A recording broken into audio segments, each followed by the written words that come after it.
Hello दोस्तों, आप सभी का स्वागत है एक और रोमांचक कहानी के साथ। आज की कहानी है जो शायद ही पता होगा। मैं बात कर रहा हूं भारत के खूबसूरत एक ऐसा राज्य जिसकी अलग ही पहचान देखने को मिलती है, जिसे धान का कटोरा के नाम से संबोधित किया जाता है, जिसका नाम छत्तीसगढ़ है, जिसकी सुंदर वादियों में अनेक राज छुपे हुए हैं, जिसमें से एक है छत्तीसगढ़ का कुंभ मेला, जो कि पूरे छत्तीसगढ़ व भारत में प्रसिद्ध है। तो चलिए जानते हैं। छत्तीसगढ़ का प्रसिद्ध प्रयागराज राजिम, जो वर्तमान में गरियाबंद जिले में स्थित है, यह राजिम नगरी पवित्र धार्मिक नगरी के नाम से जाना जाता है। राजिम में प्रतिवर्ष माघ पूर्णिमा में महाशिवरात्रि तक 15 दिनों का मेला लगता है। राजिम में 3 नदियों का संगम है, इसलिए इसे त्रिवेणी संगम भी कहा जाता है। यहाँ मुख्य रूप से 3 नदियां बहती हैं, जिनके नाम क्रमशः हैं महानदी, पैरी तथा सौडूर। संगम स्थल पर कुलेश्वर महादेव जी विराजमान है और राजिम मेला के नाम से विख्यात यह इस मेले को राज्य शासन द्वारा वर्ष 2001 से राजिम मेले को राजीव लोचन महोत्सव के रूप में मनाया जाता था। वर्ष 2005 से इसे कुंभ के रूप में मनाया जा रहा था और अब 2019 से राजिम माघी पुनी मेला के रूप में मनाया जा रहा है। यह आयोजन छत्तीसगढ़ शासन, धर्मस्व एवं पर्यटन विभाग एवं स्थानीय आयोजन समिति के तत्वाधान में होता है और मेला की शुरुआत कल्पवास से होती है। पखवाड़े भर पहले से श्रद्धालु पंचकोशी यात्रा प्रारंभ कर देते हैं। पंचकोशी यात्रा में श्रद्धालु पटेश्वर, फिंगेश्वर, ब्रह्मनेश्वर, कोपेश्वर तथा चंपेश्वर नाथ के पैदल भ्रमण कर दर्शन करते हैं तथा धुनी रमाते हैं। 101 किलोमीटर की यात्रा का समापन होता है और माघ पूर्णिमा से मेला का आगाज होता है। राजिम माघी पुनी मेला में विभिन्न जगहों से हजारों संतों का आगमन होता है और प्रतिवर्ष हजारों की संख्या में नागा साधु संत आदि आते हैं और विशेष पर्व स्नान तथा संत समागम में भाग लेते हैं। प्रतिवर्ष होने वाले इस माघी पुनी मेला में विभिन्न राज्यों से लाखों की संख्या में लोग आते हैं और भगवान श्री राजीव लोचन और श्री कुलेश्वर नाथ महादेव जी के दर्शन कर अपना जीवन धन्य मानते हैं।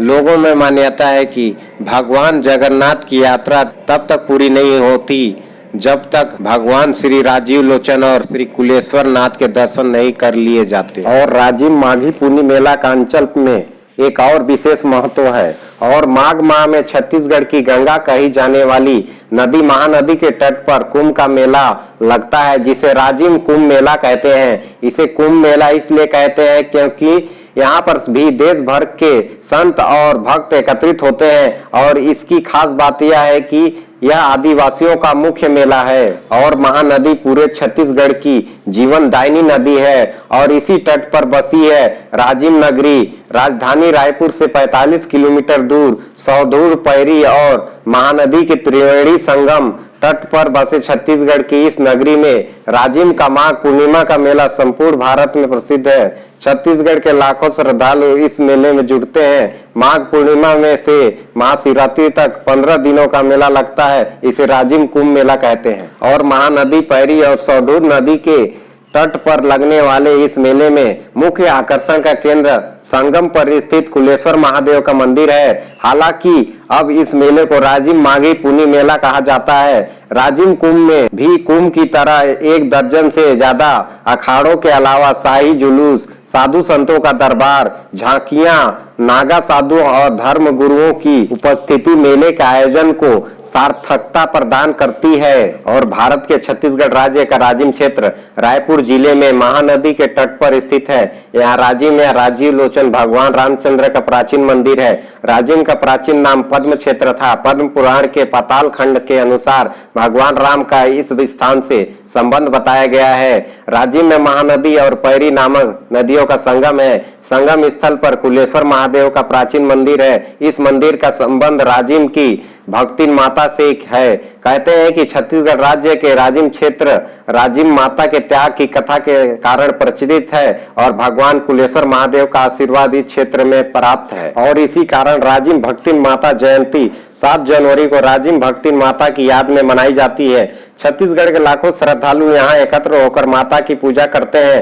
राजीव लोचन मंदिर में लगे शिलालेख के अनुसार कलचुरी राजा जगपाल देव के शिलालेख में माता का उल्लेख मिलता है। 3 जनवरी 1145 को शिलालेख लगाया गया था। कहते हैं कि यहाँ साहू समाज के लोग एकत्रित होते हैं और एक स्थानीय दंत कथा के अनुसार इस स्थान का नाम राजीव या राजिम नामक एक माता के नाम पे हुआ। कुलेश्वर मंदिर के अंदर सती चेहरा है जिसका संबंध इन्हीं से है। यहाँ भगवान रामचंद्र और कुलेश्वर महादेव के मंदिर के अलावा जगन्नाथ मंदिर, भक्त माता राजिम मंदिर और सोमेश्वर महादेव मंदिर भी है। और इस स्थान का नाम राजिम साहू के नाम पर इसलिए पड़ा क्योंकि यहाँ तैलीय वंश लोग तिलहन की खेती करते थे।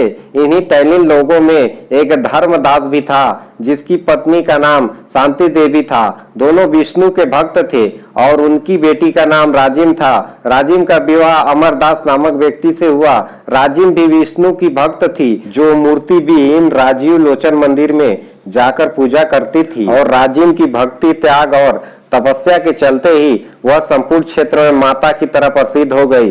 भगवान के प्रति अपार सेवा भाव रखने व पुण्य प्रताप के कारण ही आज पूरे देश में राजिम भक्ति माता की अलग पहचान है और संपूर्ण क्षेत्र को ही राजिम कहा जाता है। आपको बता देना चाहता हूं कि राजिम कुंभ मेला आने के लिए आप बाई एयर रायपुर एयरपोर्ट आ सकते हैं और बाई ट्रेन भी आ सकते हैं। बट रायपुर से आपको बस से या आप पर्सनल कार या टैक्सी से भी यहाँ राजिम कुंभ आ सकते हैं। सो आपको राजिम कुंभ की कहानी अच्छी लगी हो तो एक like and subscribe and share जरूर करिएगा दोस्तों। तो मिलते हैं ऐसे ही रोमांचक कहानी के साथ। Bye bye.